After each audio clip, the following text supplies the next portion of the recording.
Ya estamos saliendo en vivo por Facebook y estamos grabando. Súper bien. Comenzamos ahora, colegas. Hola a todos y todas quienes están a través de la sala de Zoom y también a quienes nos están viendo, se irán a unir a la transmisión a través de Facebook de la Escuela de Historia y Ciencias Sociales, UWACH.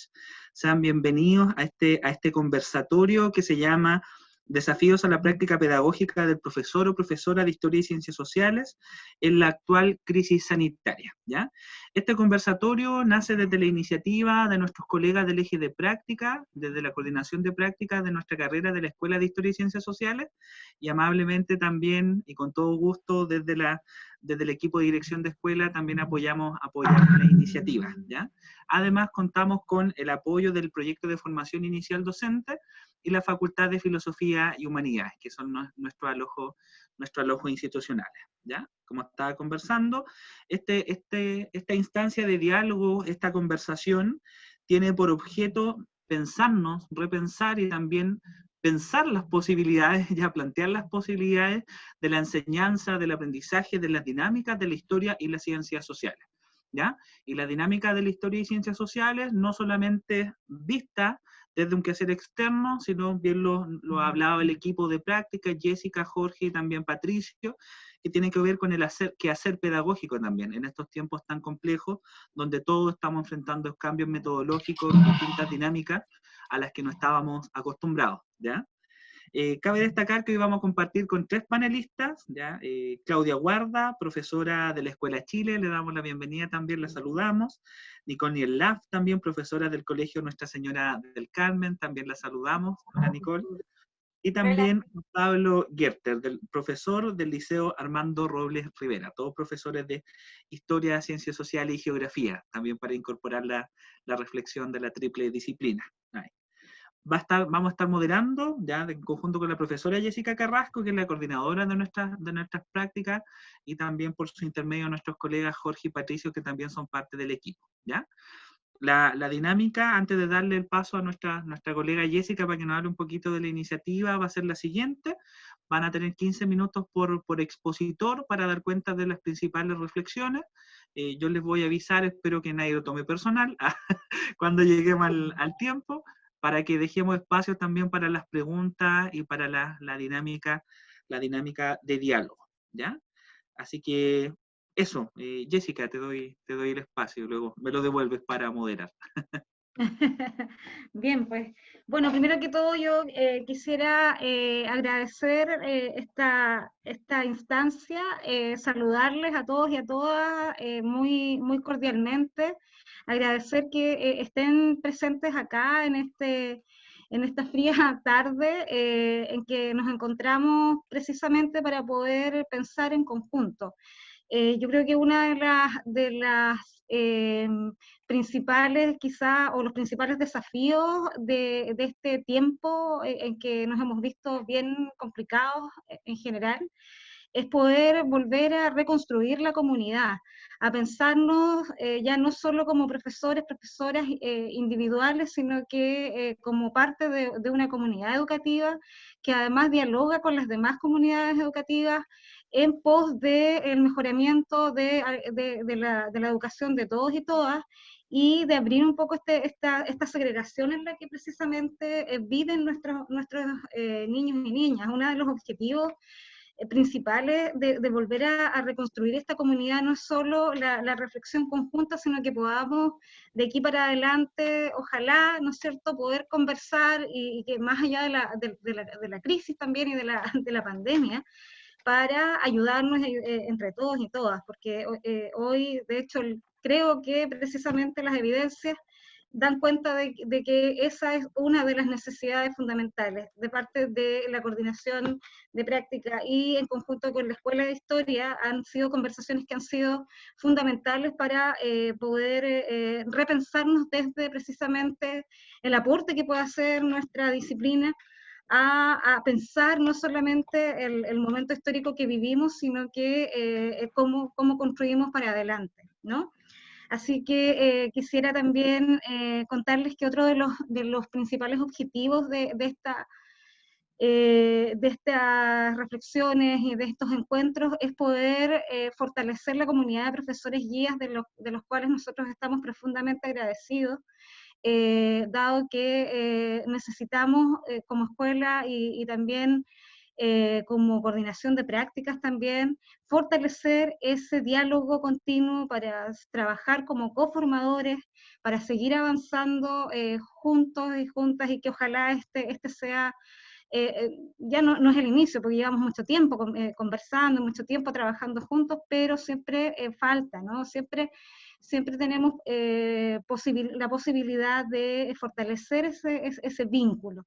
Así es que yo particularmente, y sé que también hablo por el equipo, Jorge, Patricio, que visitan y que visitamos juntos los colegios, que tenemos conversaciones con los profesores y las profesoras, que queremos fortalecer esas conversaciones, esos diálogos, que queremos saber cuáles son las necesidades que tienen las escuelas, los liceos, y cómo poder efectivamente trabajar juntos. Aquí no se trata de, ¿no es cierto?, de que hay algunos que saben más que otros, sino compartir desde nuestros saberes, que todo es válido. Así es que muy contenta de que hoy nos acompañan también tantos estudiantes de la carrera, que desde ya se comienzan, ¿no es cierto?, a interesar por una situación que es bien compleja, bien particular, que son los desafíos que estamos enfrentando en este minuto, porque si bien es cierto, la universidad, ¿no es cierto?, está en paro en este minuto, aquí los que están y las que están seguramente tiene que ver con su compromiso con la pedagogía. Así que doy la palabra a quien quiera comenzar en realidad, o si ustedes gustan, desde ya lo puedo hacer yo a dedocracia, pero quizás es mejor que lo hagan. Jessica, ¿Sí? sí, solamente agregar que ya estamos también saliendo a través de la página de la escuela, como señalaba, que desde el Facebook también nos pueden dejar comentarios, ¿ya? Saludo igual a Marcela, nuestra subdirectora de escuela, igual. Y desde el chat, Patricio también nos va a estar acompañando, ya así que pueden ir dejando sus comentarios, preguntas. Así que eso. Decida usted nomás, profesora Jessica. Yo decido entonces, muy bien. Yo tomo Muchas el tiempo. gracias entonces, luego de saludar y de agradecer y de fortalecer el compromiso,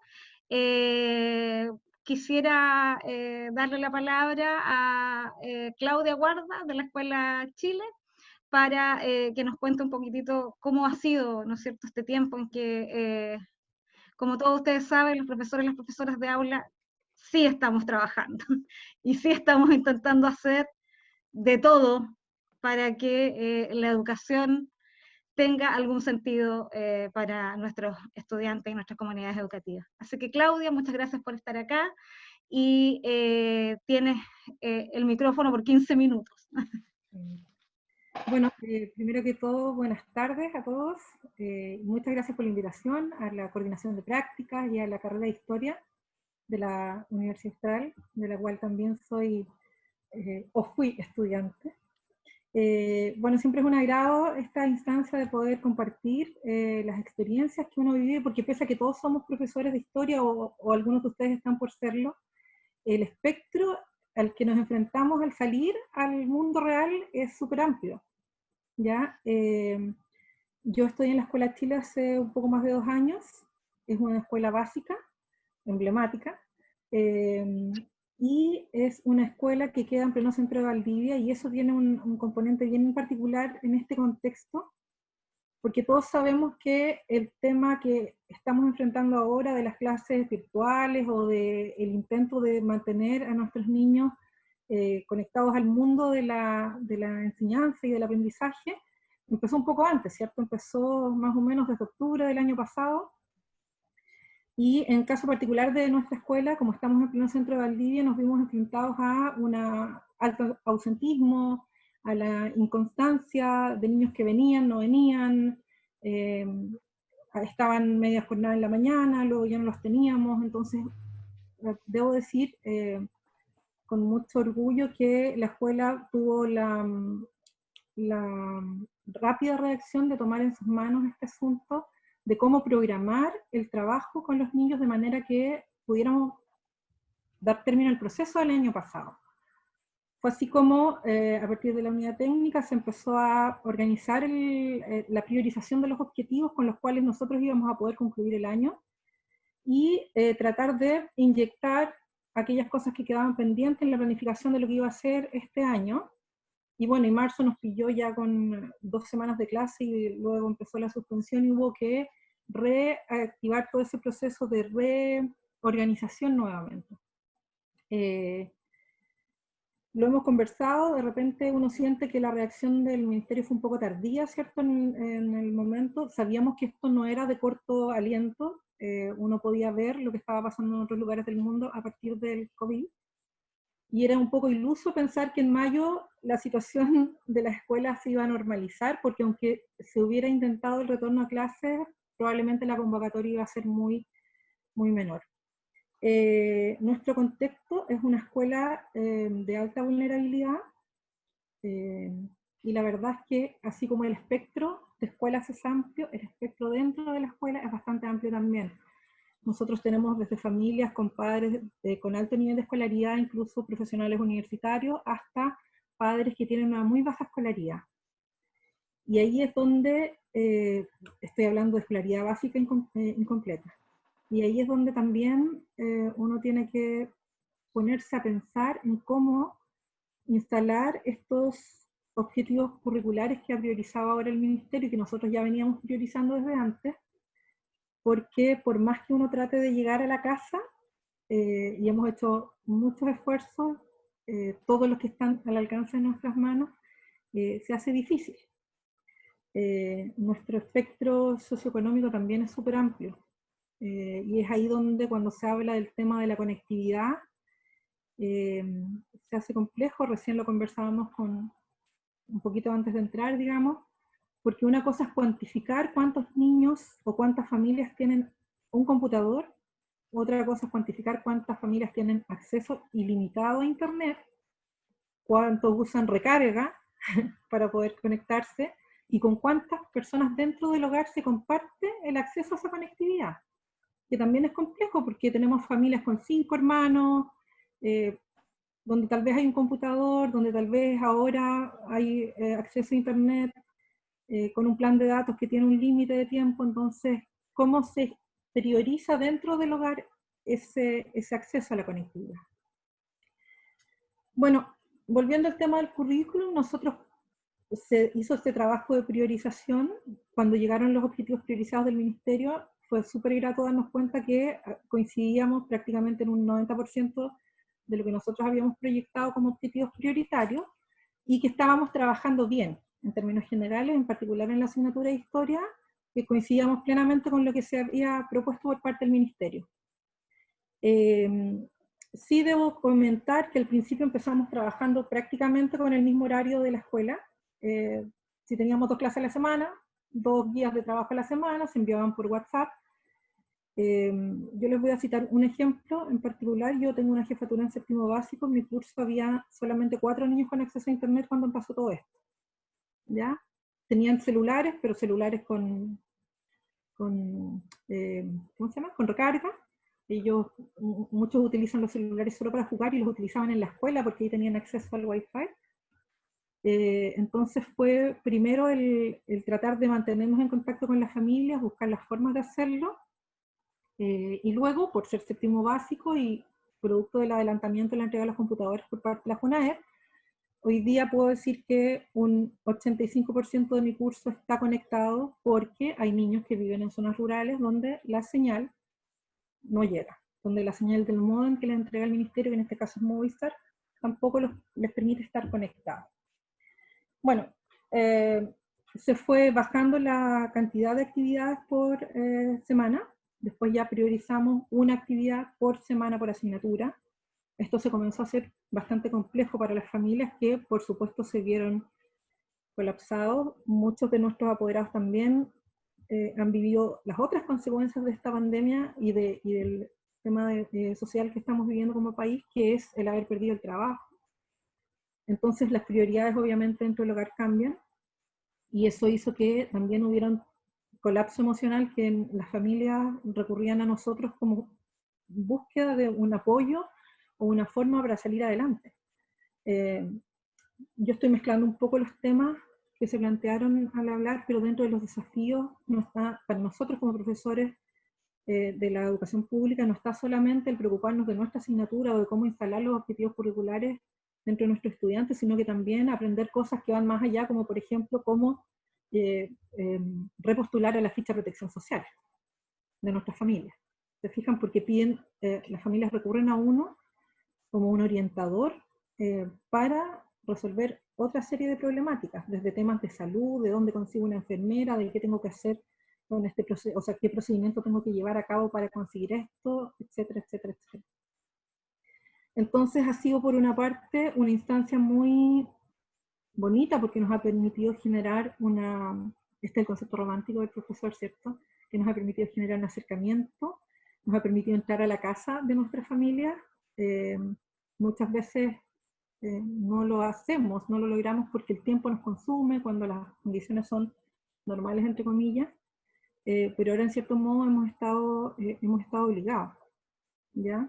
Y eso, bueno, genera un lazo que yo creo que nos beneficia porque genera que los aprendizajes que se están adquiriendo sean más significativos para nuestros estudiantes, pero también nos hace evaluar qué es realmente lo importante, si el objetivo curricular o los objetivos que nos obligan o que nos instan a formar seres humanos para el siglo XXI, que es lo que uno siempre dice como profesor. Nosotros estamos formando personas para nuestro tiempo, pero este tiempo es demasiado rápido y bueno, a nosotros como profesores de historia nos presenta hartas oportunidades. El estar viviendo estos procesos, tanto los procesos sociales como los procesos ahora que tienen que ver con la pandemia, nos ha ayudado a darnos cuenta que la unidad donde uno estudia la conformación del Estado, donde estudia los derechos y deberes individuales de las personas, se hacen carne, se hacen vida. Y como lo comentaba recién con un colega, no solamente se llevan al desarrollo de una ficha de trabajo, de una guía, se llevan a la mesa en la casa.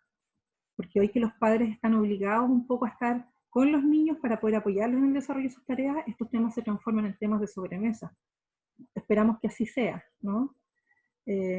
Y eso como que nos obliga a convertirnos en seres sociales más activos y seres políticos más activos también. Así que ahí hay una mezcla de muchos elementos que nos hacen estar en una posición compleja, pero que puede traernos muchos beneficios a corto plazo.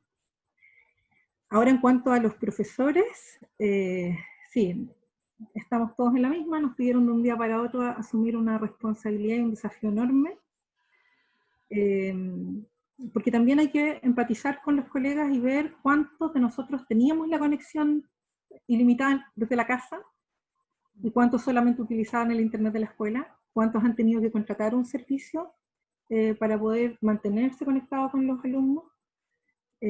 Sí, reconozco que estamos en un contexto también que es más fácil, porque es un contexto urbano, ¿cierto? Donde no nos cuesta tanto llegar a nuestros alumnos en relación a otros colegas que están en situaciones bastante más complejas y con bastantes más restricciones. Pero así todo nos plantea el desafío de aprender a utilizar estas plataformas de comunicación, que antes la usaban algunos, los que eran más adelantados o más avesados tecnológicamente, y no lo usábamos todos. Y de hecho dentro de estas mismas herramientas hay una multiplicidad de servicios que no todos sabemos usar. En mi escuela hoy día un 47% de los niños tiene conectividad a internet, de acuerdo al catastro que pidió el ministerio hacer. Y claro, la pregunta es cómo vamos a poder iniciar este trabajo de las clases online en esas condiciones. Nuestros niños principalmente están siendo usuarios del WhatsApp. Nosotros les enviamos fichas de trabajo, una cada 15 días, y hacemos el seguimiento a través de llamados, a través de mensajería. Abrimos otros canales de apoyo como Facebook, Instagram, que son más cercanos a ellos, generacionalmente hablando. Cuando yo les conté el tema del Facebook, me decían, pero claro, que eso es para los viejos, ¿ya? Para ellos el Instagram y otras aplicaciones. Y también tenemos un correo de asignatura. Entonces hemos tratado de generar el máximo de opciones posibles de conexión con ellos. Pero bueno, vamos a ver qué viene ahora, porque en el fondo estamos al día. Vamos de acuerdo a lo que cada día nos va planteando. En la práctica, digo, porque en términos de planificación estamos claros y ordenados. El tema es cómo llevamos eso día a día a la práctica. Eso. No sé si... Súper, muchas gracias, Claudia. Totalmente dentro de los tiempos, Jessica, así que te dejo a ti. Excelente, Claudia. El tiempo para temas tan complejos, ¿no? Y contarlos en 15 minutos no es tarea fácil. Y además ponerlo en diálogo, ¿no es cierto?, con otros contextos. Efectivamente, como dice el profesor Patricio Pérez ahí en el chat, la idea o el objetivo también es poner en diálogo los distintos contextos, que en este caso efectivamente son son distintos desde una escuela a un liceo, desde un colegio más confesional, ¿no? Y la idea es poder hacer la reflexión, precisamente como decía Claudia, cómo desde la práctica pedagógica hacemos esta reflexión profunda de cómo la disciplina se pone en juego para llegar a la casa, ¿no? Creo que ese es un punto súper relevante para poder después ya conversar. Quisiera darle el paso ahora a Nicole. Nicole Elian-Laff, ella es profesora de Nuestra Señora del Carmen. Es una situación o un contexto bastante distinto, ¿no? No por eso menos interesante, así que le damos la más cordial bienvenida y su micrófono, Nicole. Gracias, Jessica. Bueno, primero saludarlos a todos y a todas quienes están presentes y nos están viendo, ya sea a través de esta plataforma Zoom y también a través de Facebook. También agradecer en este caso la invitación que Jessica me envió la semana pasada. Agradecer de alguna forma también la confianza en ese sentido para poder hoy en día exponer la realidad en la cual yo me desempeño como profesora. Y agradecer también en este caso a la escuela de historia, que durante esta semana ha estado llevando a cabo diferentes actividades muy necesarias y también enriquecedoras. Personalmente la semana pasada participé también en el taller que hizo Rosario Olivares de una educación con enfoque de género, otro tema que es súper relevante también porque está presente precisamente en los distintos contextos educativos actuales en los cuales nosotros estamos trabajando. Y en base a eso, bueno, aquí a nosotros también, Jessica nos comentaba en algunas de las conversaciones que tuvimos previamente de los 3 temas que de alguna forma es necesario quizás abordar en esta conversación. El tema del currículum, de la cobertura tecnológica y lógicamente también de los nuevos aprendizajes que hemos ido desarrollando, por decirlo de alguna forma, en estas prácticas pedagógicas y en esta nueva modalidad online.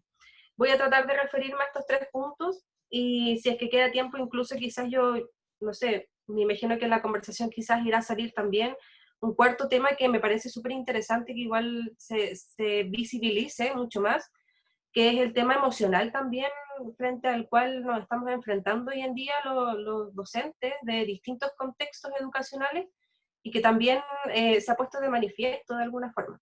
Así es que ahí quizás queda planteada la idea también como para poder desarrollarla luego.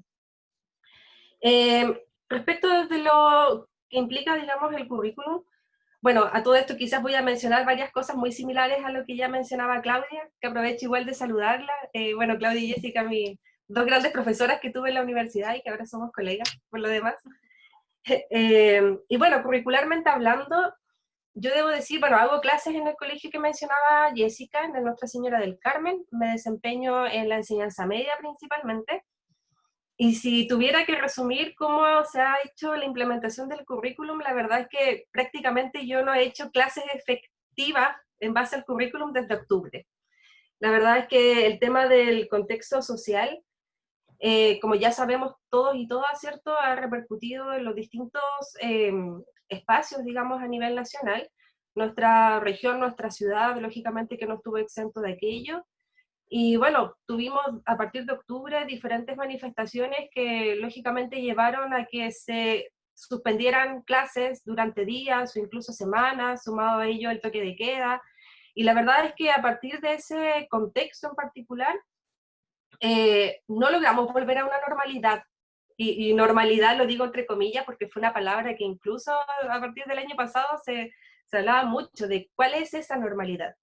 Y la verdad es que en el contexto educativo y básicamente en los cursos, en los niveles en donde yo hago clases, surgió una motivación igual súper importante por parte de varias estudiantes, de un gran número, si bien no fueron todas, pero sí de varias de ellas, que lógicamente estaban mucho más interesadas en qué es lo que estaba pasando en el contexto nacional, y en base a aquello, bueno, sumado a lo que mencionaba Claudia también hace un momento atrás, de que había una baja asistencia, por ejemplo, de las estudiantes durante el mes de noviembre, diciembre, la verdad es que no se pudo llevar a cabo, digamos, y llevar un proceso normal de lo que supuestamente uno tiene que hacer a nivel curricular en los diferentes niveles. En base a eso es que en diciembre, bueno, nosotras y nosotros los profesores planificamos este nuevo año 2020 y en muchos casos partiendo también en marzo con objetivos que principalmente no se habían logrado abordar en el año 2019. Por lo tanto, de alguna forma partimos un tanto atrasados también con aquello y haciendo lógicamente también una especie de priorización, digamos, de aquellos objetivos que nosotros consideramos que son fundamentales también para seguir avanzando en este proceso educativo y de enseñanza.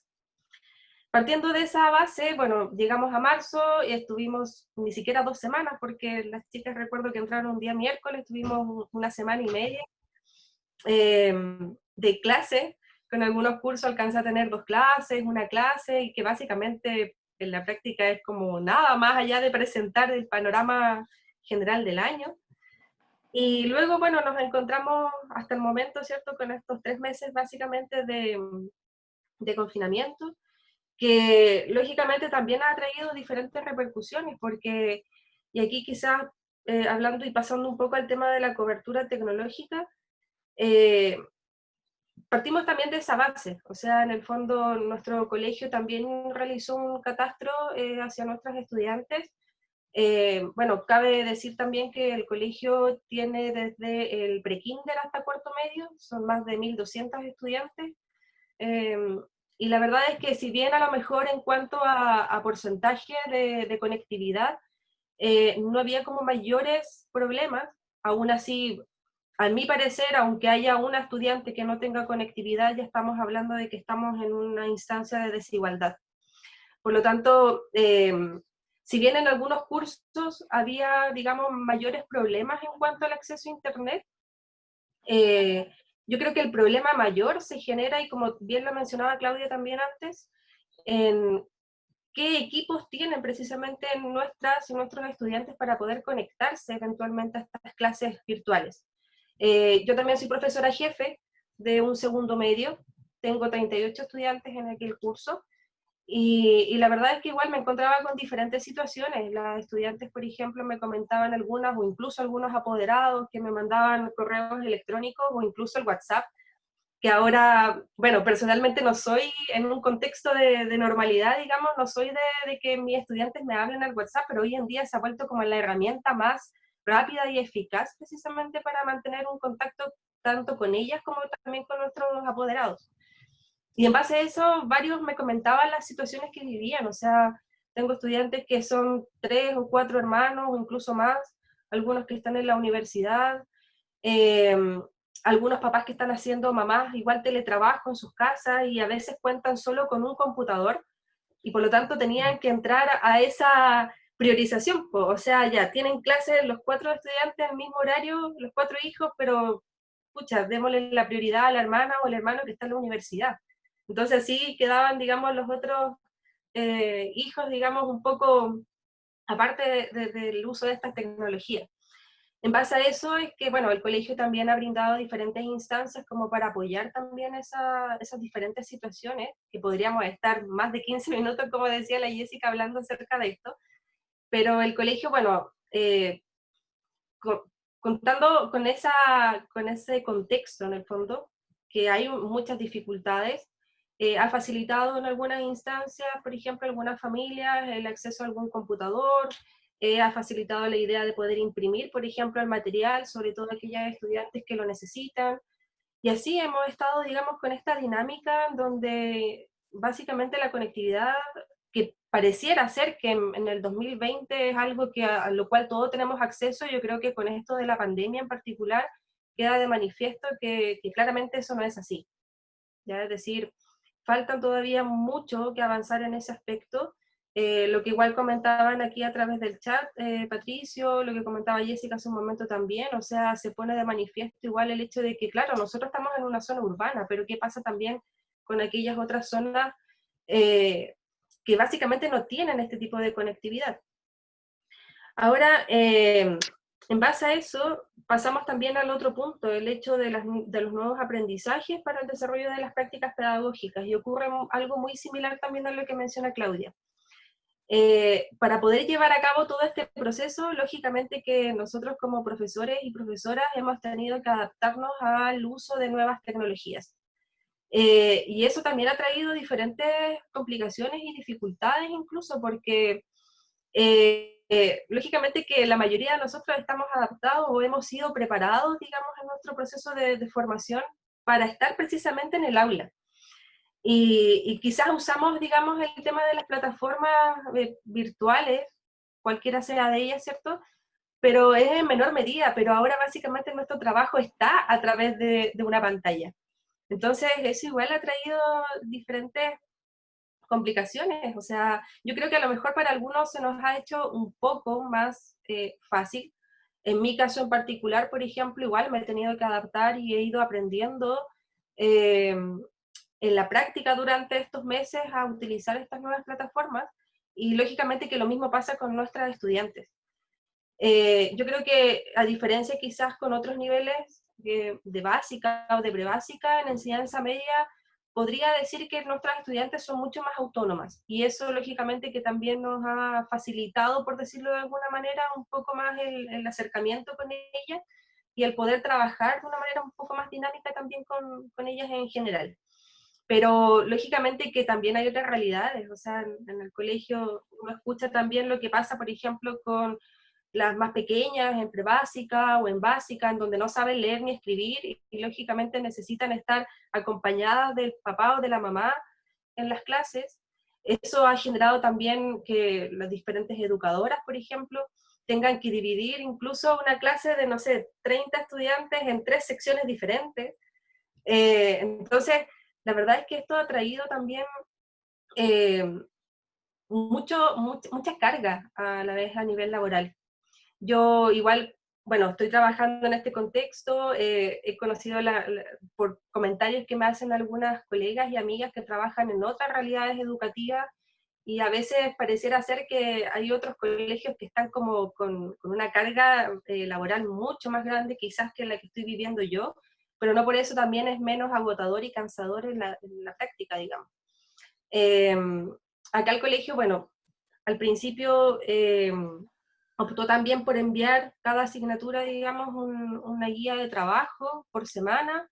Eso fue durante las primeras 3 semanas de abril, sí, hasta mediados de abril, porque después recordemos que a todo esto el Ministerio adelantó las famosas vacaciones de invierno, por lo tanto ahí hicimos un receso de actividades, y posteriormente retomamos con esta dinámica de las clases online. Y ahí también nos hemos encontrado con algunos temas, o sea, al principio al menos se conectaba una gran cantidad de estudiantes, pero a medida que iban pasando las semanas también iba disminuyendo, digamos, la cantidad de estudiantes que se conectaban. Y a veces eso tenía que ver con otros temas también de fondo, o sea, acá nosotros sabemos que incluso quizás a muchos de nosotros nos sucede, han cambiado las dinámicas en cuanto a los horarios también. Tengo estudiantes que a veces me decían, profesora, no me pude conectar hoy día porque anoche, no sé, estaba con insomnio, me dormí a las 5 de la mañana y a las 12 del día cuando tenía la clase no lograba despertar. Y eso es algo que se repite y que es de manera constante. El colegio afortunadamente también lo ha entendido así. No hemos tenido clases a las 8 de la mañana, a diferencia quizás de otras realidades educativas que sí tenían y mantenían un horario casi como en el colegio. Pero acá no, igual se entendía que precisamente nuestras estudiantes estaban con el sueño totalmente cambiado. Entonces, la verdad es que hay una serie de situaciones también que podría seguir detallando en lo concreto, pero acá igual el colegio, bueno, desde el principio siempre ha priorizado, digamos, el tema de cuidar, por decirlo así, el tema de la salud también emocional y mental de nuestros estudiantes. Y en base a eso también tratar de no sobrecargar las tareas, digamos, que nosotros como profesores podríamos en este caso entregar. Sin embargo, estamos inmersos, creo yo, en una situación de mucha incertidumbre. Mucha incertidumbre porque lógicamente que no podemos y no tenemos cómo garantizar que nuestros estudiantes están precisamente aprendiendo.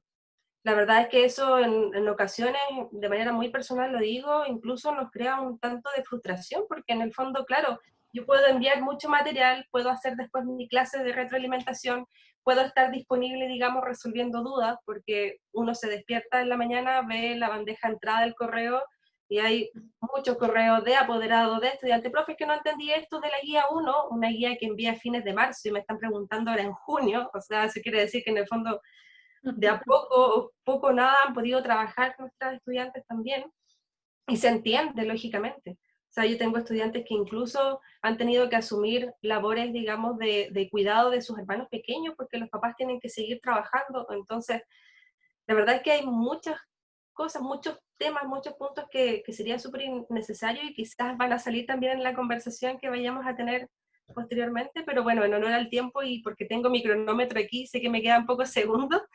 Nada. Eso sería como en términos generales un poco lo que podría comentar. Me quedo con eso, de que hay mucha incertidumbre y que estamos viviendo el día a día, no sabemos con qué va a salir el ministerio mañana, entonces eso es lo que podría comentar por ahora, digamos, desde mi experiencia y cómo estamos viviendo todo esto. Estoy justo en el tiempo. Súper, muchas gracias, Nicole. Fue cronológico, 15 minutos justo, ni un segundo más ni un segundo menos, así que muchas gracias. Aprovechamos de saludar también a Elizabeth Martínez, nuestra coordinadora de práctica a nivel de facultad.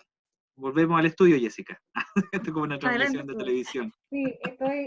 Sí, oye, muy interesante. Hay elementos que van saliendo y que dada la modalidad, la idea es que después efectivamente en función de las preguntas, ¿no es cierto?, podamos encauzar el diálogo. Hay un tema, ¿sí? No, igual agregar que ha despertado harto interés también en redes, en Facebook. Vamos en total, entre acá y Facebook, cerca de los 70 participantes, varios de ellos colegas y ex estudiantes, así que genial. Oye, nada más que agradecer entonces al y las participantes que han querido entonces con toda su gentileza venir a compartir sus experiencias y como le decía a un estudiante que me escribe por interno, esto es solo el comienzo de una serie de diálogos necesarios, como decía Nicole, porque aquí estamos todos y todas frente a una realidad nueva, estamos todos y todas viviendo la incertidumbre. A nosotras las de los 90 nos dijeron que íbamos a tener que ser flexibles, ser adaptables y todas esas habilidades del siglo XXI que han definido, y ahora efectivamente las hemos tenido que poner en juego, así es que en eso estamos, ¿no? Pasamos entonces ahora a darle la palabra a Juan Pablo. Bienvenido, Juan Pablo, nuestro colegio amigo, los otros también, pero con el Liceo Armando Robles, ¿no es cierto?, tenemos un largo diálogo de colaboración. De muchos años. Bueno, primero que todo agradecer la invitación a Jessica por hacerme parte de este conversatorio súper importante y qué bueno que se hagan más. Saludarlos a todas y todos, a mis ex profesores, el profe Marcelo, profe Elizabeth, profe Jorge. Y bueno, la verdad es que yo enfoqué la invitación desde los 3 ejes propuestos a partir de un ejercicio de reflexión que creo que es importante, partiendo primero por plantearnos el currículum en cómo se está, la utilidad del currículum sobre el cual nosotros hoy convivimos. Para empezar en ese sentido, yo quería entender el currículum, ¿cierto?, como una lectura de mundo, ¿cierto?, una lectura de un mundo en un determinado tiempo-espacio que fue constituido, y que ese currículum hoy, dada la pandemia, está completamente interpelado. Esa lectura de mundo en este contexto de pandemia, creo que no nos está dando las respuestas que necesitamos para enfrentar lo que es una educación en tiempos de pandemia. Y por lo tanto, yo creo que como primer ejercicio, y eso debiese ser una construcción colectiva de comunidad en un futuro ojalá cercano, el currículum debiésemos pensarlo todos y todas, o sea, profesores, estudiantes, comunidad en general, sobre qué lectura, qué tipo de, qué queremos construir como sociedad por medio de la educación. En esa línea, ¿cierto? El currículum actual lo que tiende a hacer, como todos lo sabemos, es parcelar el conocimiento. El conocimiento parcelado, creo yo, hoy día, no sé si dé las respuestas necesarias para que podamos atender a comprender lo que es una sociedad en pandemia. Esta fragmentación del conocimiento, de las habilidades, de los aprendizajes, tiende a ser en esa línea, yo diría que más que una... que facilite la comprensión del mundo, a hacer tiendan a tramparnos en cómo leer la sociedad en la que vivimos. Bueno, y el enfoque en competencias, ¿cierto?, que nos invita a este currículum y que está focalizado generalmente en estas pruebas estandarizadas, en las cuales estamos sometidos todos, y la educación en sí está sometida.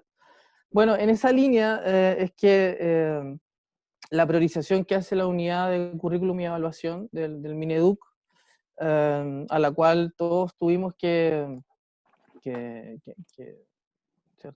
conocer y enfocarnos, yo creo que es una respuesta igual, o es el mismo tipo de respuesta en función de ese currículum a lo que está pasando ahora, y por lo tanto es más que nada una síntesis de objetivos de aprendizaje que no sé qué tanto nos va a ayudar a que las ciencias sociales, la historia, realmente sean herramientas para leer, entender y comprender lo que estamos viviendo. Esta síntesis, creo yo, personalmente no es útil hoy.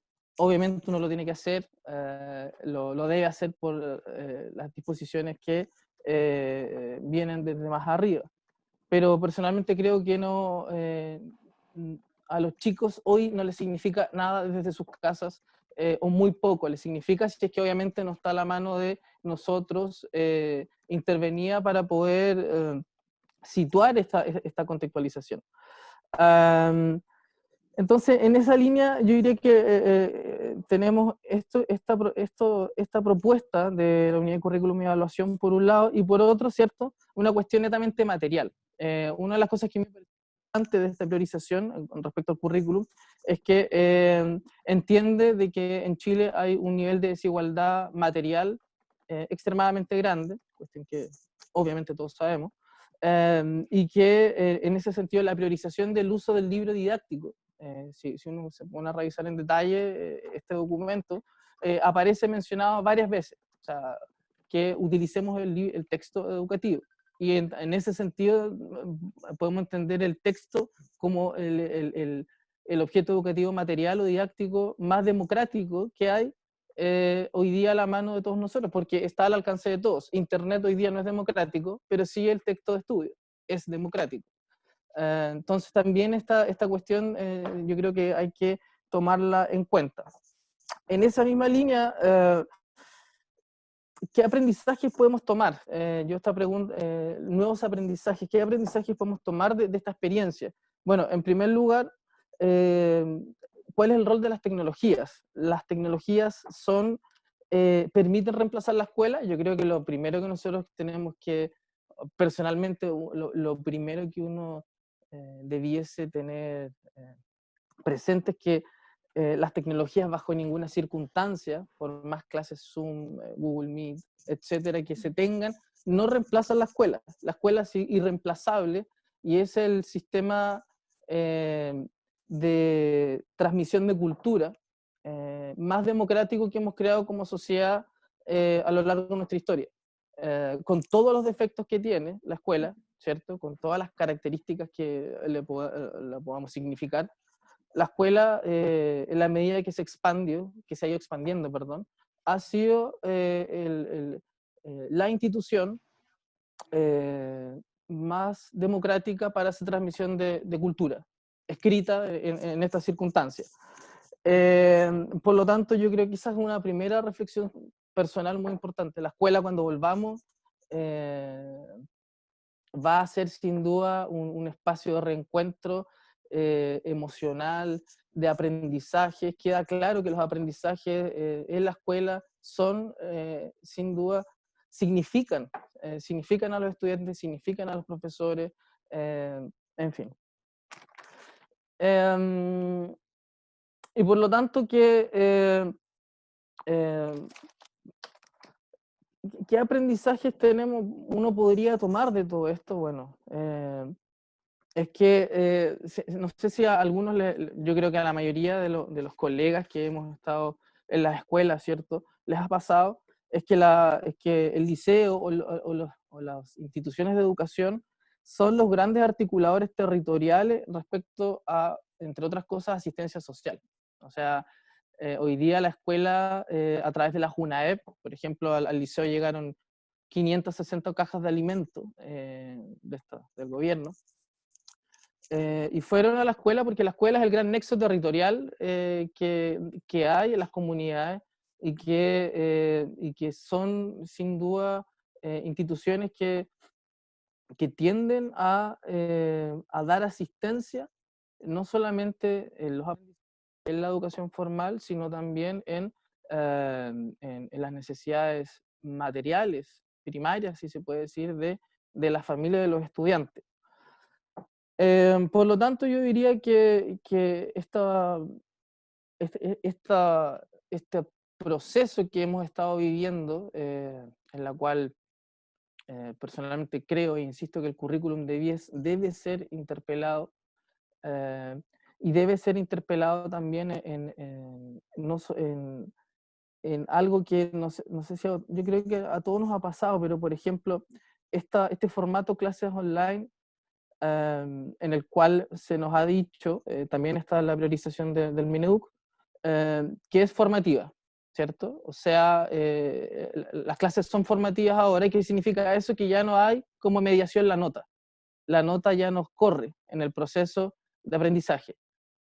¿Qué pasa cuando la nota desaparece? Cuando la nota desaparece, ¿cuál es el estímulo para el desarrollo del aprendizaje de los chicos? Muchas veces cero. Entonces, por ejemplo, yo soy profe jefe un primero D, y los papás me decían, las mamás me decían, profe, pero es con nota, sin nota. Y la verdad es que uno ahí tiene que situar y comentarles y decirles, mire, hoy día estamos en un ejercicio de educación formativa y eso significa que ya no hay mediación de la nota y que van a tener que aprender por aprender. O sea, hasta que retomemos ojalá que no, lo digo en educación, esta normalidad en la cual la nota es el gran motor que mueve los aprendizajes en la educación formal. Y por lo tanto,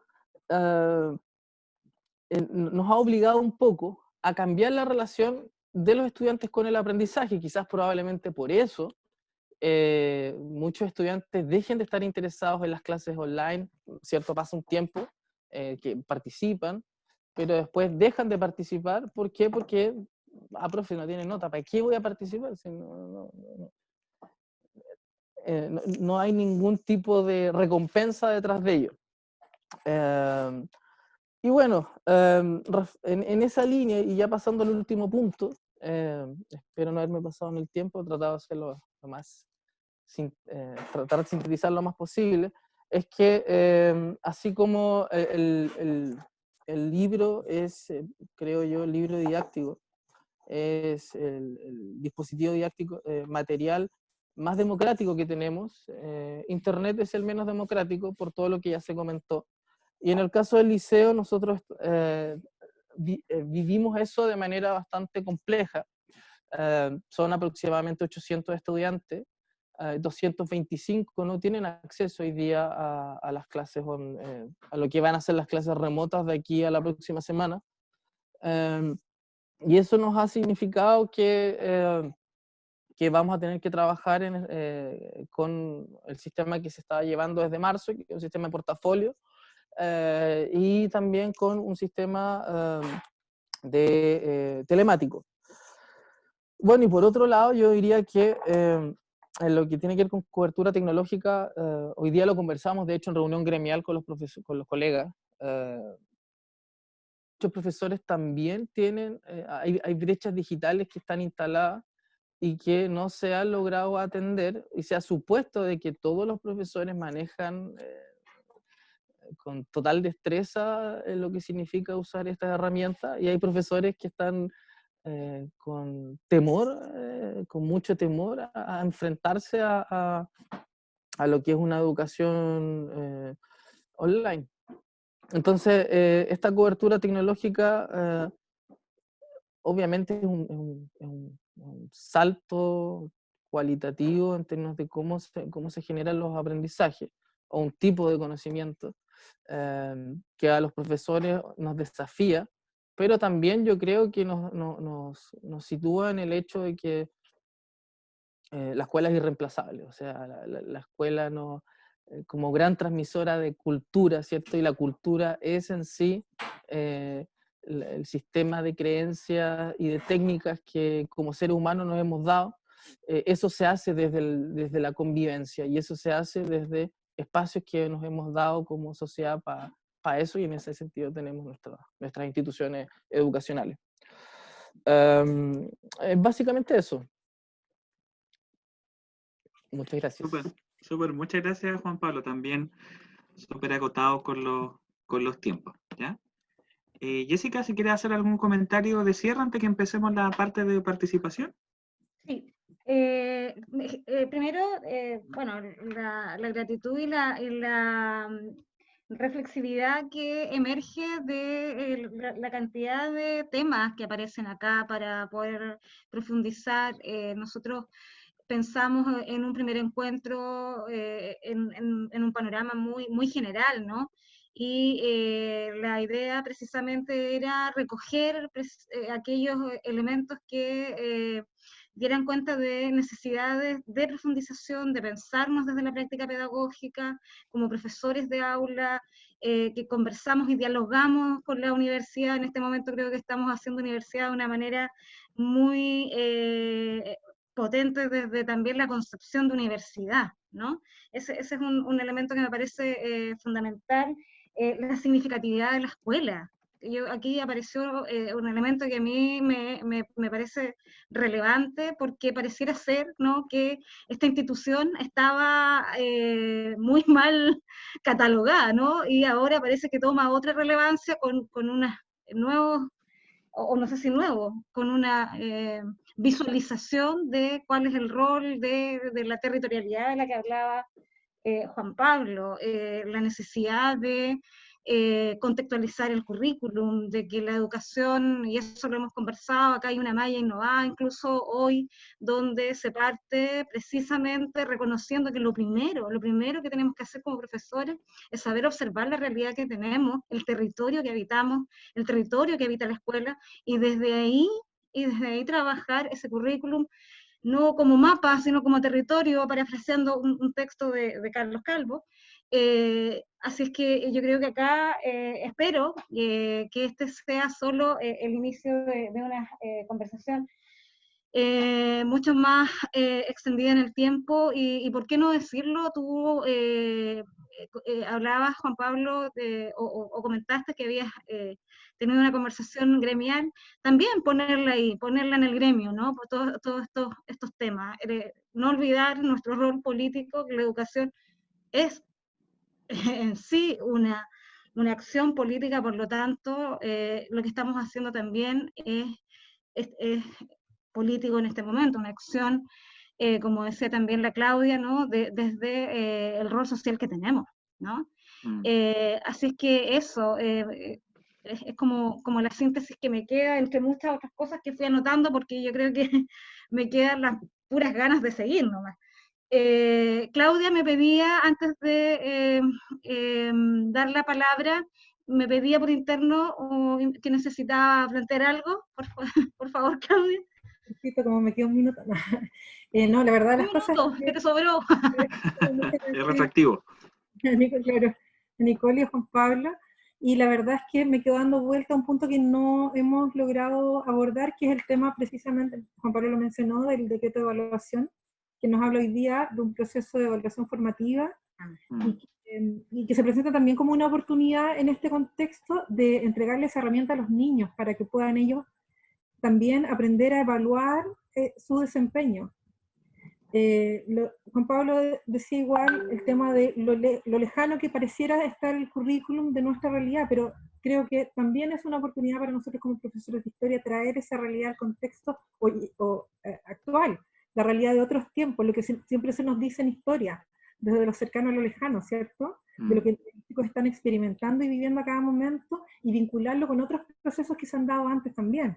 ¿Ya? Lo hicimos en la escuela en particular cuando recién empezó todo esto, que inmediatamente trajimos COVID a todos los cursos, digamos, lo insertamos dentro de las actividades como desde el rol del Estado en la protección del derecho a la salud, desde los derechos individuales, como les mencionaba recién, desde el desarrollo del método científico para los séptimos básicos, cómo se ha ido desarrollando la ciencia y cómo la ciencia permite hoy día abordar, incluso crear enfermedades y abordar la forma en que se enfrentan, etcétera, etcétera. Entonces, siento que, claro, nos inmoviliza de repente ver lo frío, lo duro, lo lejano que pareciera ser el currículum, pero si uno le busca, encuentra.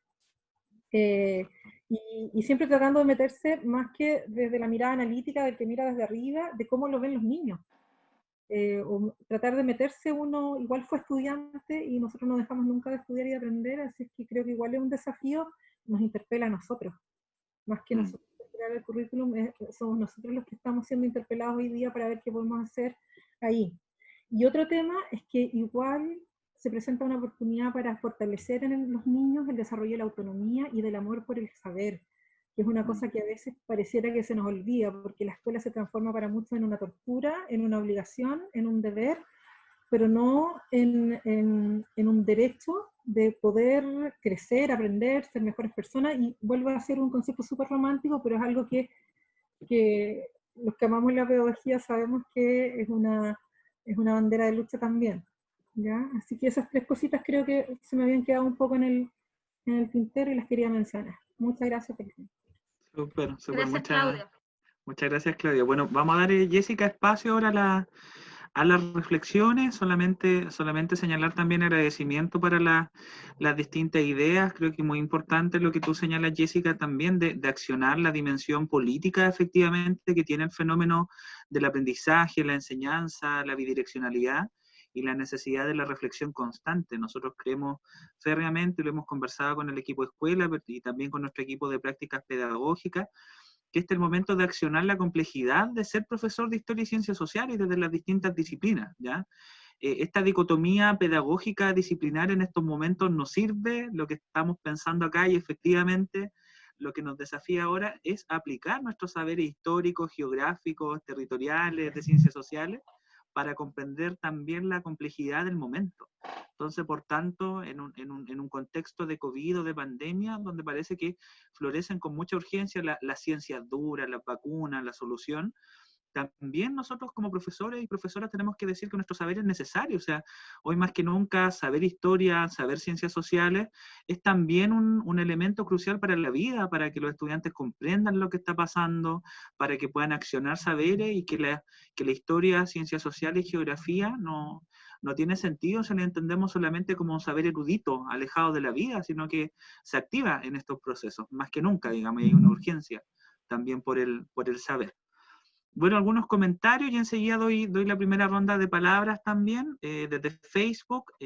Fitzrola dice cupresoides, ya, me imagino que un nombre igual, artístico. nombre, sí, debe ser alguna especie o algo, me imagino, si alguien, nos falta el profe de biología aquí o de ciencias.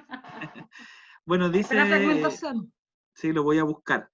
Dice, ¿cuáles serían las estrategias metodológicas más utilizadas para lograr la enseñanza de la historia y habilidades propias de la asignatura en esta modalidad a distancia?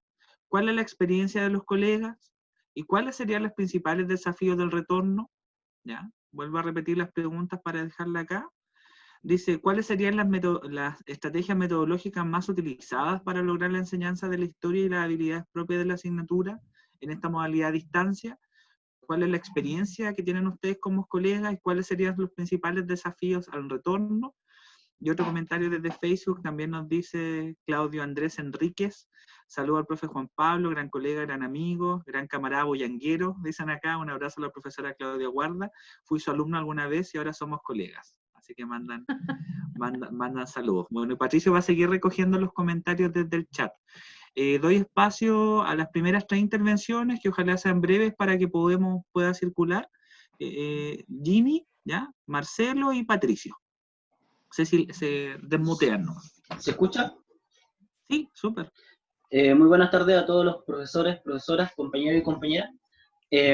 Primero, hacer un pequeño comentario a lo que se mencionaba ahí de la importancia de la nota en estos tiempos de pandemia, ahora que todo es formativo.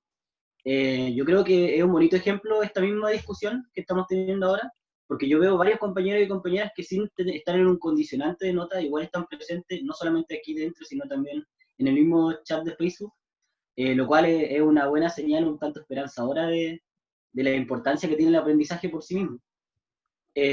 Pero también quería hacer la pregunta respecto de la vivencia de los profesores en estos momentos. ¿Cómo han visto el tema de la planificación en tiempos de pandemia?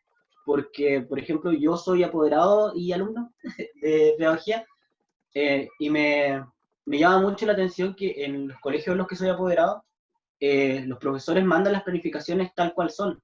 Desde el momento inicial de la clase, desde el saludo hasta la despedida de la clase, y con el lenguaje propiamente pedagógico que corresponde a ello. Y en ambas reuniones de apoderados que he tenido he podido constatar que eso es una exigencia que según ellos viene ya desde el colegio, pero que también desde el DAEM se lo están exigiendo.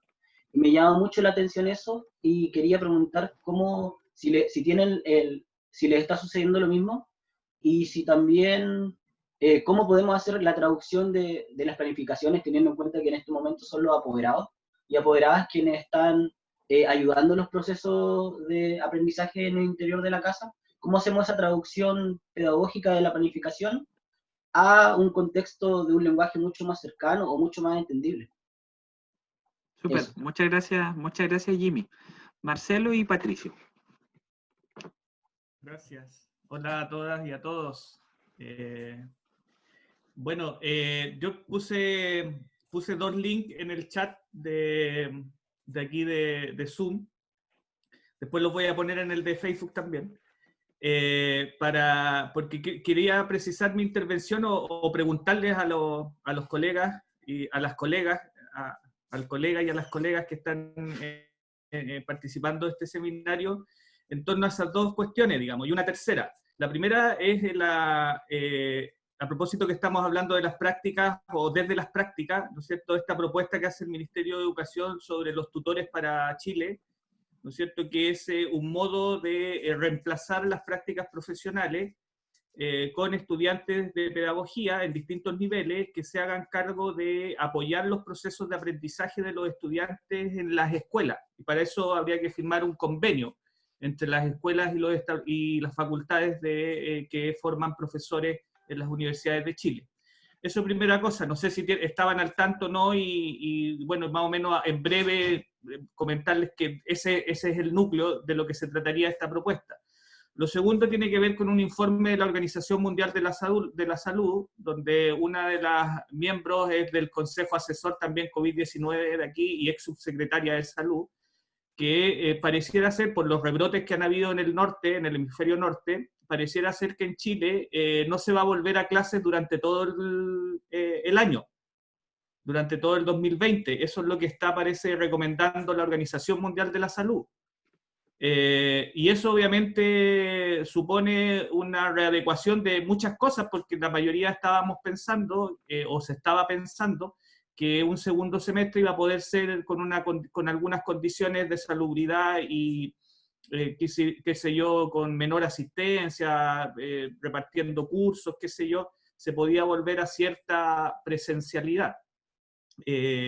Y eso lo junto con la tercera cuestión, que si bien Juan Pablo algo manifestó, ¿qué les ha parecido a ustedes la propuesta de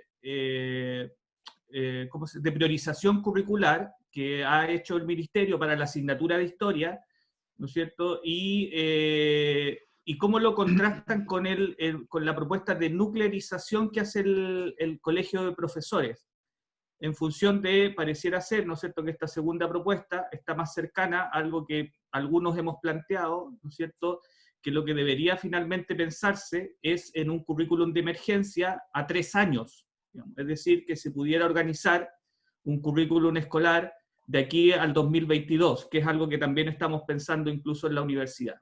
Gracias. Súper. Muchas gracias, Marcelo. Y luego ahora agrego que lo busqué, Fitzroya cupresoides, es un alerce, así que se aprende todos los días algo nuevo. Y yo soy de alerce acá y no lo sabía. Bueno, le damos la palabra a Patricio también, que va a ser igual nuestro vocero del chat. Sí, mira, yo iba a leer justo del hombre del alerce, pero además surgió uno de Pablo Delgado, que me parece a mí súper interesante porque no se ha tocado el tema, y aprovecho de invitar a todos ustedes, a todas, a mencionarnos algunas que podemos incorporar en próximas conversaciones, así es que lo dejo ahí. Pero él, este participante, Pablo Delgado, pregunta o hace un comentario en relación a cuál es la motivación de los estudiantes, a autoaprender, como dice el Jimmy, aprovecho de saludar al Jimmy, en un contexto en donde la salud mental de ellos también se ve tremendamente afectada. Y ese es un elemento que no es menor, diría yo, y que debiéramos, yo lo voy a registrar automáticamente para poder colocarlo ahí, ¿cierto?, en una próxima reunión. Y acá y aprovecho que justo Jimmy hizo otro comentario, dice, otro punto importante relacionado a la planificación de los horarios de clase online en contexto de pandemia es la cantidad de horas que un alumno debiese estar frente a una pantalla.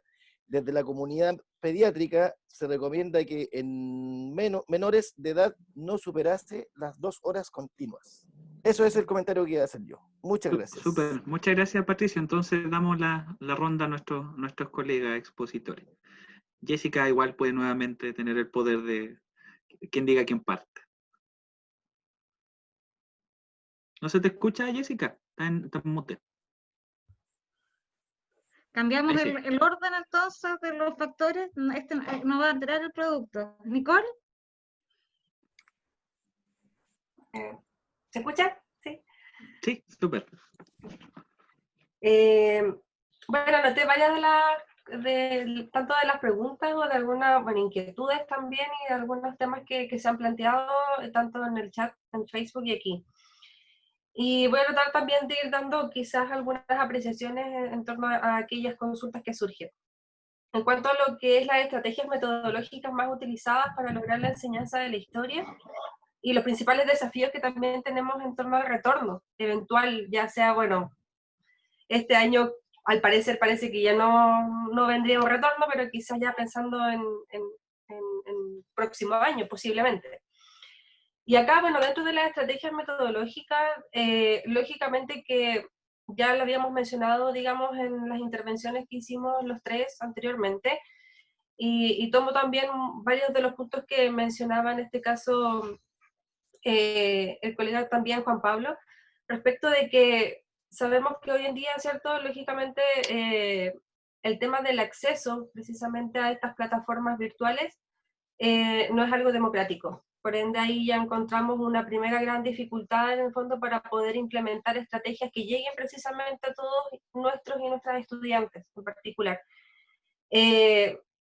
La verdad es que desde mi punto de vista y desde también el trabajo que hemos estado realizando con nuestro departamento de historia en el colegio, precisamente estamos en esta búsqueda, por decirlo así, de qué estrategias poder implementar, porque todo esto durante esta semana nosotros estamos en un receso ahora de clases, precisamente porque el colegio nos dio la posibilidad a los diferentes profesores que podamos organizar y planificar precisamente este currículum priorizado que propuso el Mineduc.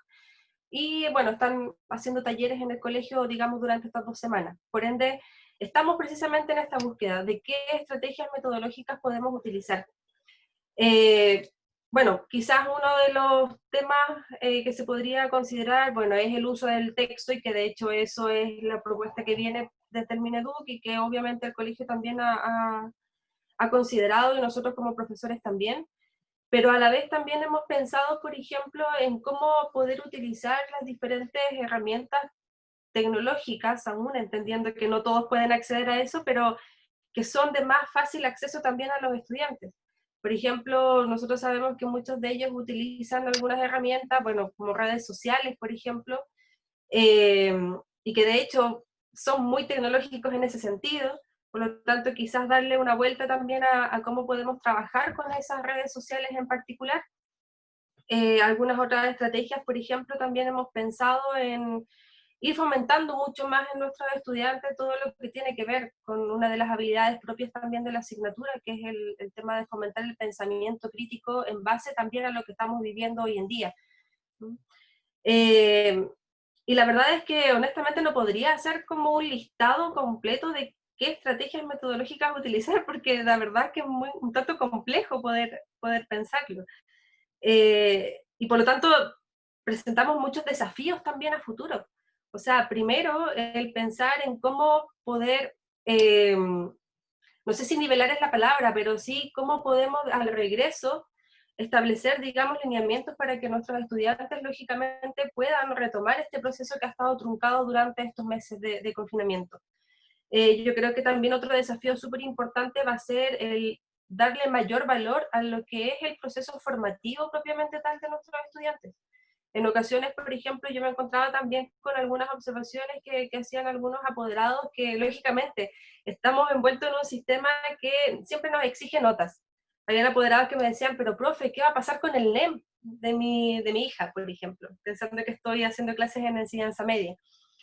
Y quizás darle una vuelta a eso, que es súper importante. La Claudia también lo mencionaba, el hecho de que las propias estudiantes o estudiantes en general puedan precisamente evaluar también su propio proceso pedagógico en este sentido, y es una de las instancias también que como profesores, en este caso de historia, hemos estado pensando también con mis colegas, el darle un sentido precisamente a esto, y que para las estudiantes no sea algo así como, pucha, tengo que hacer esta guía, pero si no es con nota, mejor no la hago, porque esa es un poco también la dinámica que ha surgido en todos estos meses de confinamiento, y la verdad es que yo creo que ahí apunta también el desafío de nosotros como profesores, el hecho de fomentar en nuestras estudiantes el que la nota no simplemente lo es todo, sino que también existen otras formas de poder precisamente ir evaluando nuestros propios procesos, en este caso de aprendizaje. Quizás pasando a otra de las inquietudes que aquí surgían con respecto al tema de la planificación en tiempos de pandemia, claro, lógicamente que nosotros seguimos planificando en función de cómo poder ir alcanzando en la medida que se pueda estos objetivos, planteados también por cada nivel. Acá en el colegio la verdad es que a nosotros igual se ha utilizado la dinámica de hacer las clases online de 40 minutos, que es lo que precisamente otorga la plataforma Zoom, que esa es la plataforma inicial que el colegio ha utilizado. Y bueno, para los que no tenemos el sistema, digamos, pagado, solamente te otorga 40 minutos y después de eso la clase se corta Y la verdad es que hemos tenido que acotar esos tiempos de los 90 minutos de una clase presencial a 40 minutos, digamos que en muchos casos incluso son más de 40 minutos. A mí me ha pasado, por ejemplo, que con algunos cursos uno planifica, ¿cierto?, en función de 40 minutos, pero las estudiantes o están muy motivadas o participan harto o tienen muchas preguntas y finalmente terminamos haciendo 2 sesiones de 40 minutos y ya la planificación inicial básicamente pasa, digamos, como a otro plano. Pero sí, lógicamente que se ha vuelto un poco más complejo. De hecho, sin ir más lejos, hace un tiempo igual, hace unas semanas atrás, incluso tenemos que seguir llenando, entre comillas, un libro virtual con las cosas que estamos haciendo precisamente en cada una de las clases. Eso también es otro de los temas que han surgido. Y en el contexto educativo en el cual yo trabajo, incluso ya a partir del 6 de julio, que es cuando vamos a retornar a las clases, vamos a tener un acompañamiento también docente, que es otra de las cosas que igual se cuestiona un poco, porque lógicamente que no es lo mismo que, no sé, un miembro de UTP o qué sé yo vaya a observar tu clase a que lo observe a través de una plataforma virtual en donde sabemos que las condiciones son completamente distintas, en donde puede que en ocasiones las estudiantes sí participen o en otras ocasiones nos encontramos haciendo una clase con pantallas en negro y uno no sabe si la estudiante está ahí o no está. Entonces esa es otra realidad también que se toca, digamos, en todo esto que estamos viviendo ahora en la actualidad. ¿Qué más? ¿Alguna otra cosilla por allí que alcancé a notar? Bueno, la motivación de las estudiantes a aprender en tiempos de pandemia, yo creo que es bastante complicado, en verdad, y ahí toco un tema que igual lo había planteado en mi intervención, el tema de cómo esto también afecta a la salud, digamos, emocional de nuestras estudiantes, y en donde muchas veces nos ha tocado, más allá de ofrecer, por decirlo de alguna forma, el contenido curricular, nos ha tocado mucho el tema de la contención emocional.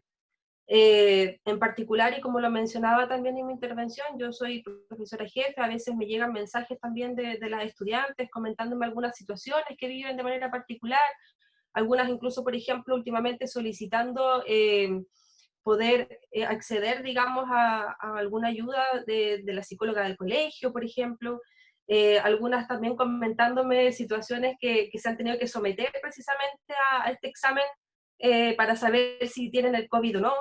Entonces yo creo que más que una motivación mayoritaria por parte de nuestros estudiantes a aprender, que si bien las hay, yo creo que más que eso está como la preocupación constante. Hay muchos estudiantes, en mi caso también me toca ver que por ejemplo, sus padres o trabajan en el servicio de salud, lo que ha puesto también de manifiesto otro tema, que en el fondo están preocupadas porque sus padres, por ejemplo, no se enfermen. Hay otras situaciones, por ejemplo, en donde, no sé, las estudiantes se han tenido que hacer cargo de sus hermanos menores. Por lo tanto, ¿en qué tiempo también ellas tienen y sienten la motivación para poder estudiar? Si en el fondo sabemos que esta situación es súper compleja. Ahora, hay otras instancias en donde, claro, evidentemente existe alguna motivación, y yo sé que eso también depende mucho de nosotros los profesores, cómo motivamos también a nuestros estudiantes en esta situación. Y a veces resulta un tanto complejo y por lo mismo necesario también tratar de buscar nuevas estrategias precisamente para poder llegar a ellos y a ellas. Y eso es lo que podría, digamos, comentar como grandes rasgos, digamos, en torno a las preguntas o inquietudes que surgieron y que alcancé a notar también aquí para poder comentar ahora en esta instancia.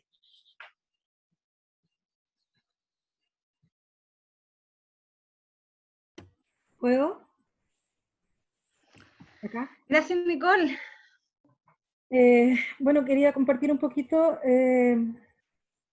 a ver, la verdad las cosas es que en cuanto a las estrategias, en particular en la escuela tengo el gusto de compartir con Fitzroy, aquí el hombre de LERCE, el departamento de historia de nuestra escuela, y hemos ido, lo comparto para los demás, desarrollando distintos tipos de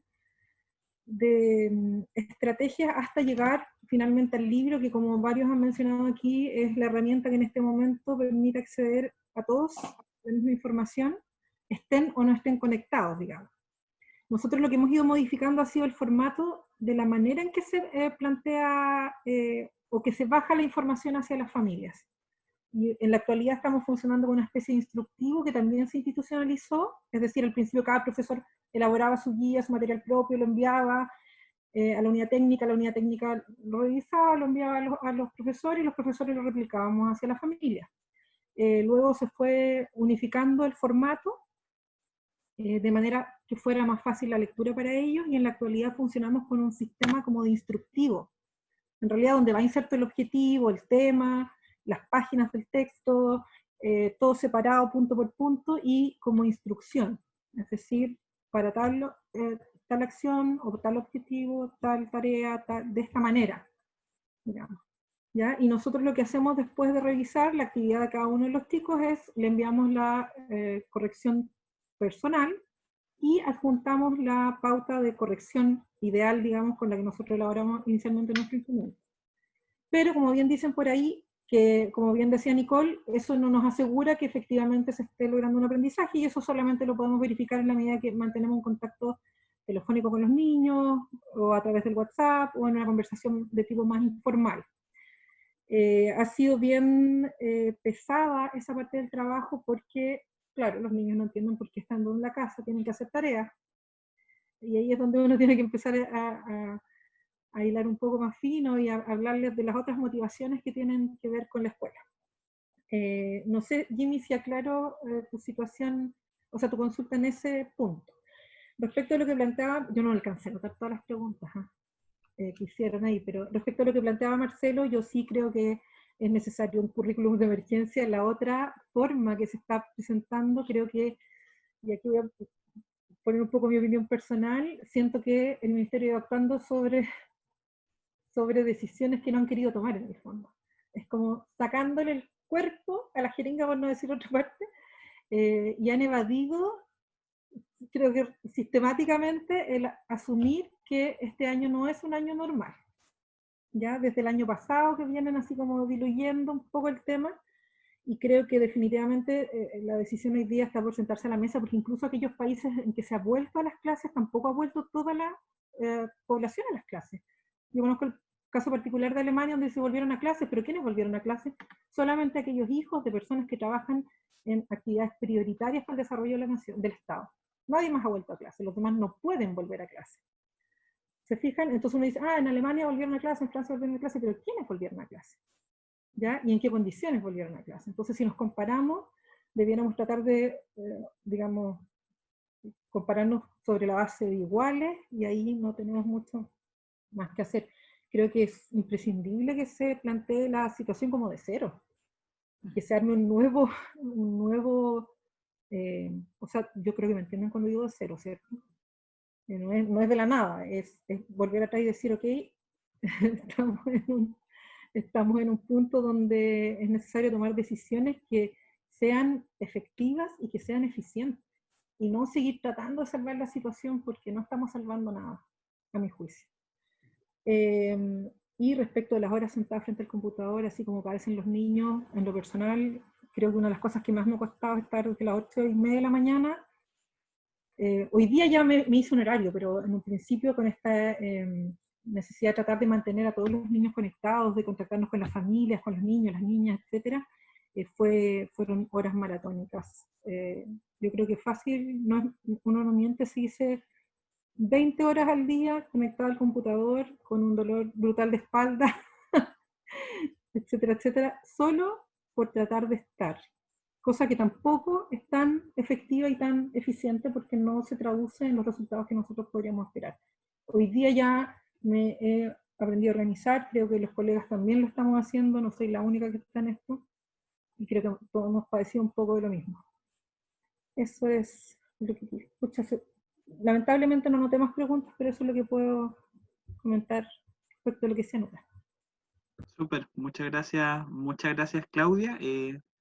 Damos el espacio a Juan Pablo para cerrar, Jessica. Sí. Ya, porque igual estamos con los tiempos limitados, y todos sabemos que cuando el trabajo entra a la casa y irrumpe, también hay otros tiempos y cuidados que hay que asumir, ¿ya? Sobre todo si estamos en estos tiempos. Juan Pablo. Ya, voy a tratar de ser lo más breve posible. Traté de anotar todas las preguntas. Y bueno, lo primero respecto a las estrategias metodológicas, yo creo que una de las primeras cuestiones que debemos hacer, personalmente yo, antes de que llegara esta priorización de la UCE, es entender la historia no desde la linealidad, que la historia en el fondo nos sirva como ejercicio reflexivo con saltos históricos genealógicos, como plantea Michel Foucault, o sea, que busquemos los nuevos críticos, y esos nuevos críticos de la historia entender los nuevos críticos de ahora. Por eso mi conflicto con la priorización de la UCE tiende a ser demasiado rígida en decir, primero medio tiene que ver esto, segundo medio tiene que ver esto, y así sucesivamente. No te permite jugar con la historia y tratar de usar estos nuevos críticos para comprender y leer lo que está pasando ahora. En ese sentido, yo creo que como primera reflexión, y lo que estaba haciendo hasta esta priorización, era más o menos eso, uno está aquí aprendiendo. En esa línea,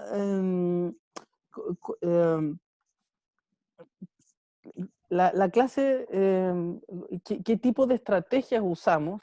Si yo me pongo a pensar la clase en Zoom, ¿ya? La clase en Zoom en la lógica de la clase presencial, creo que esta reflexión recién está empezando, pero debiésemos tratar de que, si es que este año nosotros no seguimos, o sea, no volvemos a clases, que es lo más probable, y el otro también sea con una normalidad diferente, debiésemos pensar la lógica de la clase presencial de la escuela distinta a la clase online. O sea, yo pienso en una clase por Zoom que sea más bien una orientación a un ejercicio de aprendizaje situado en la casa.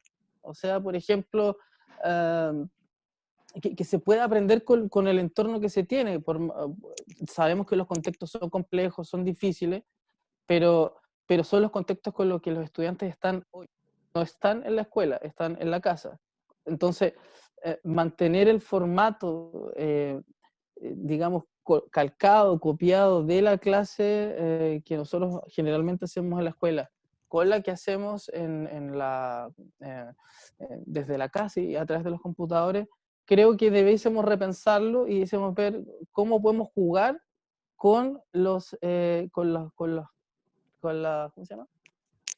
Con lo que nos rodea. Por ejemplo, yo pienso que uno de los ejercicios fundamentales es que el diálogo sea la discusión, la mayéutica, pero en el fondo que la discusión sea una manera de hablar, no la materia, sino que en el centro de todas las clases que tengamos que realizar, a los chicos los invitemos a dialogar y que ese diálogo les sirva para ir leyendo lo que están relacionando, obviamente con la historia, obviamente con trabajo que se puede hacer después de la clase online, etc. Y en esa misma línea, que la historia nos sirva como este ejercicio de reflexión, tiempo-espacio, que nos hace dar saltos cuánticos en distintos periodos.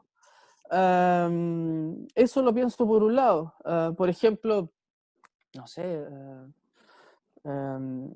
relacionar lo que es la historia con la filosofía, en ese sentido, el ejercicio de pensarnos en los distintos saberes que se momento para reflexionar sobre los saberes de ahora.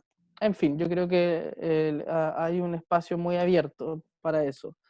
Hay la pregunta que planteó Jimmy sobre esta relación entre salud mental y autoaprendizaje. ¿Cómo autoaprender? Yo creo que, bueno, parte de los vicios del modelo educativo es que hay una dicotomía muy marcada entre la salud mental, entre lo emocional y lo racional. O sea, para mí siempre el ejemplo más claro es que convivencia escolar uno tiene reuniones de convivencia escolar y es con UTP. Y no hay una reunión común entre convivencia escolar y UTP en la cual lo emocional y lo racional o los aprendizajes estén mezclados. Entonces, ahí yo creo que uno de los grandes desafíos que tenemos en la escuela es cómo tratar de que eso se logre dar, se dé, más aún en este contexto. Y en ese sentido, por ejemplo, en el caso del liceo, sin duda que una de las prioridades más grandes, pero nos falta esto que estoy comentando, es atender la salud mental de nuestros estudiantes. Hoy día hay una situación en la cual se ha ido agudizando los problemas de salud mental. Obviamente, si la salud mental está complicada, lo que pasa con los aprendizajes es que pierden la prioridad. Entonces ahí se han articulado protocolos que tratan de atender esas dificultades. De hecho, hoy día en la reunión que tuvimos antes, el psicólogo del liceo nos comentaba que está agudizándose los casos, se están agudizando los casos de los chicos que están teniendo problemas de salud mental, y que en muchas circunstancias el liceo no está pudiendo resolverlos, y nos dijo el psicólogo, probablemente ni siquiera otras instancias por la saturación del sistema sanitario no se puedan resolver. Es un tema complejo, o sea, aquí yo creo que es difícil tener una respuesta. Pero en términos generales es... ¿sí? Y el último, la priorización curricular del Mineduc. No, yo creo que ya lo comenté a rasgos generales. No conozco la del colegio de profesores, la voy a buscar. Ojalá que sea un poco más cercana a lo que hemos estado conversando, porque creo que evidentemente necesitamos, por lo menos para estas circunstancias, otro currículum. Eso. Muchas gracias Juan Pablo. Bueno, para terminar vamos a enunciar algunos de los elementos que salen acá en el chat, luego igual vamos a dar la palabra a Elizabeth, que seguro igual quiere aportar algo antes de que Jessica cierre la actividad. Nicole Elnaf nos dice que se le había olvidado un punto, la importancia de trabajar en la ABP, ya que es una de las estrategias que se podrían desarrollar en estos tiempos, además del trabajo colaborativo entre disciplinas. Ya también le enviamos saludos a Andrés, quien agradece este espacio desde la Universidad del Biobío, ¿ya? Desde la Pedagogía en Historia y Geografía. Saludos desde Chillán, dice, ¿ya? Tatiana Manque, también estudiante de nuestra carrera, dice que esta crisis sanitaria dejó en evidencia las diferentes realidades que componen la vida de cada estudiante y que no todas ni todos poseen las herramientas de conectividad de acceso a la educación. Una educación que debiese ser garantizada para todas y todos, me refiero a establecimientos rurales, por ejemplo. Está claro además que este proceso de enseñanza-aprendizaje es uno totalmente diferente, en este sentido el retorno a la normalidad de las clases. Entonces se pregunta, ¿cómo enfrentar la desnivelación de aprendizaje en estudiantes post-crisis sanitaria, estando consciente además de que nuevamente podríamos experimentar otra crisis de cualquier índole? ¿Ya? Marcelo también pregunta, ¿qué pasa si lo que estamos viviendo ahora se convierte más o menos en la normalidad del futuro próximo, inmediato?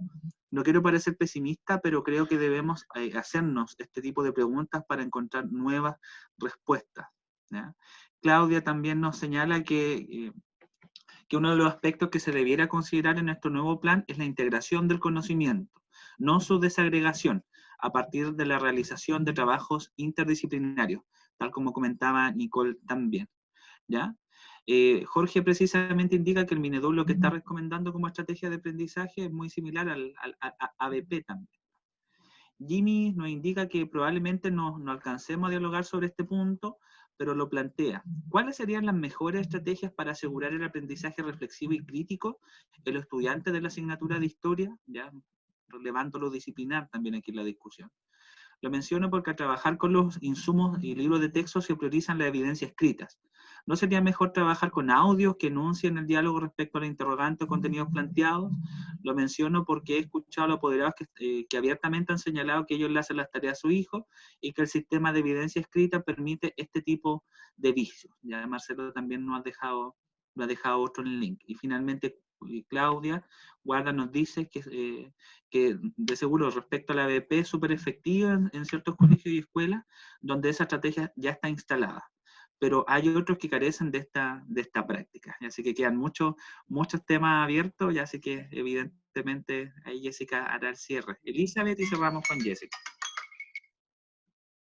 Gracias, Yerko, por la oportunidad. Es un gusto de ver a los colegas que están acá. Gracias a Jessica por la iniciativa como coordinadora de prácticas, a Yerko y a Marcela por ser directores y subdirectores de la Escuela de Pedagogía, y a cada uno de los colegas que está presente, viendo también algunas caras conocidas de ex estudiantes nuestros y algunos que son estudiantes también. Y bueno, no quiero ocupar mucho espacio. Yo no soy profesora de historia, sin embargo me gusta mucho la historia y la historiografía. Y solo quiero comentar o hacer un comentario de una perspectiva más psicosocial, que es la que a mí me llama la atención y con la que trabajo. En tanto que los procesos históricos son recursivos y tienden a también tener un cierto grado de ser cíclicos, ¿no? Y me remonta a un periodo anterior, inclusive al siglo pasado, cuando algunos productores de conocimiento en aquel minuto estaban pensando en esta nuclearización que hay o que se postuló a través del positivismo, donde por un lado la razón y el trabajo del pensamiento fortaleció mucho la construcción del conocimiento, pero a su vez también generó diferencias, generó barreras, generó parcelas disciplinares, ¿no? Que fueron dándole sentido a la objetividad del conocimiento y a la construcción de esa objetividad desde la experimentación como elemento de base, pero que sin embargo en esa experimentación y en llegar a puntualizar tan profundamente la disciplina, perdió de vista la mirada más integrada o integradora, ¿no? Estoy pensando en algunos fundadores, quizás desde mi perspectiva y desde mi disciplina, como Montessori, como Froebel, que estaban pensando que la construcción del conocimiento es un espacio real, es en el espacio natural, es en el espacio familiar, es en la vida cotidiana donde se construyen esos conocimientos y esa producción también. Entonces, y a propósito de Juan Pablo, cuando mencionaba Foucault, es preocupante ver en esta mirada biopolítica del desarrollo de la construcción del conocimiento en el contexto educativo, cómo hemos ido fragmentando la construcción del conocimiento y cómo en esa fragmentación hemos perdido la esencia del desarrollo humano, ¿no? Que podemos plantearlo desde muchas otras perspectivas. Hace unos días escuchaba una conferencia sobre el capitalismo cognitivo, que realmente estaba asociada a la educación superior, pero creo que no podemos dejar de pensarlo en nuestra construcción escolar, como también está valorización de la construcción del conocimiento ha fortalecido una mirada capitalista para fortalecer el desarrollo tanto económico y social que tienen hoy los contextos políticos. Entonces, bueno, pueden ser diversas las miradas, ¿no? Y vuelvo a lo cíclico de lo historiográfico, o sea, volvamos a ciertos inicios, volvamos a retomar por qué algunos estaban pensando, incluso desde la psicología social, que la evolución del proceso, a ver, lo dijo Vygotsky hace un montón de tiempo atrás, que el aprendizaje es social, que es cultural, que el lenguaje construye conocimiento en la medida que ese proceso social se va desarrollando. Se ha postulado también, desde otras perspectivas, de que la integración del conocimiento es la base para ese proceso metacognitivo y autoconsciente del sujeto, autoevalúese, construya su aprendizaje, evalúelo desde su perspectiva, cimente bases de una conciencia de la producción que usted mismo genera, etcétera, etcétera, ¿no?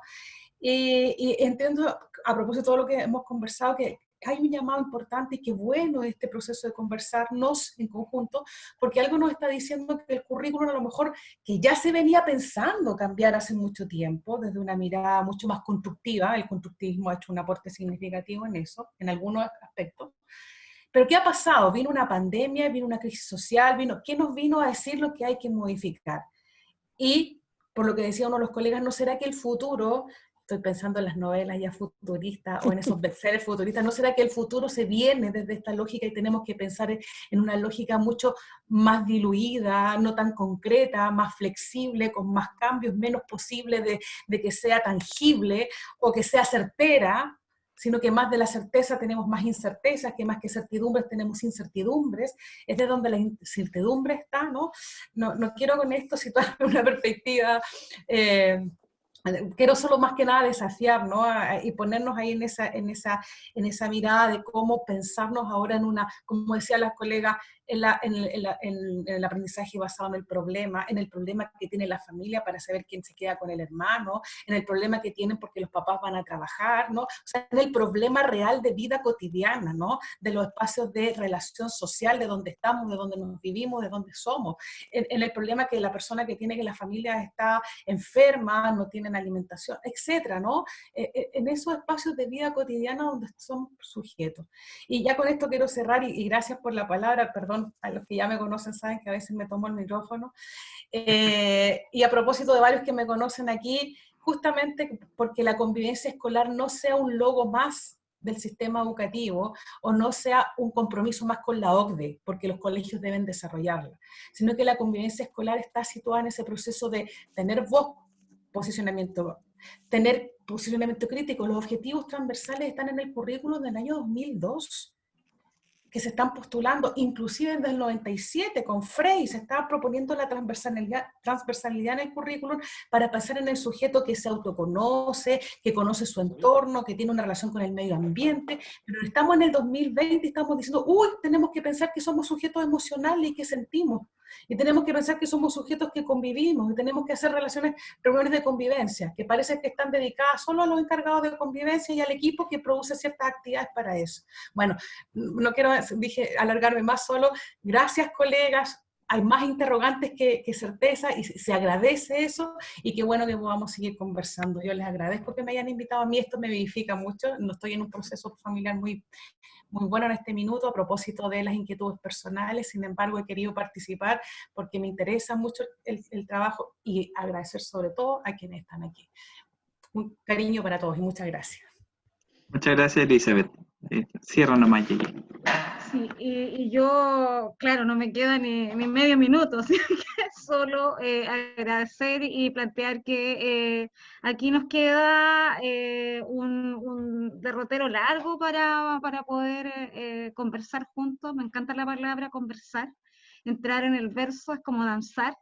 Y yo creo que esa es la mirada que estamos empezando a desarrollar. Muchas gracias a todos y todas las que están aquí, al equipo, a la Escuela de Historia, al equipo de prácticas, Jorge, Patricio, Elizabeth, Yerko, Marcela, y por supuesto a todos los profesores y guías que nos acompañan y los estudiantes comprometidos con esta desafiante carrera. ¿Para qué le vamos a poner otro nombre?